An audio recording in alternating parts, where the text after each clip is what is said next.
team scored right over the top of Morgan. Boogie feeling it early at the Galen Center. Kick out.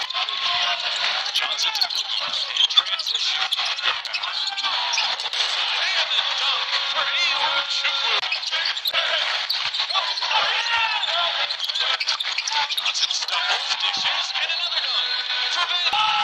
Was that quick flip that forced Kennedy Endo to call timeout? So 3 minutes and change to go. Boogie's dishing for once. Lights. That skipped off someone's head. It did. And Boogie puts it through again. You do Kobe Johnson. In Arizona, another one of the contenders this year. They dominated the foul line by getting there. Ellis rising for three. A half dozen from beyond the arc from Boogie Ellis.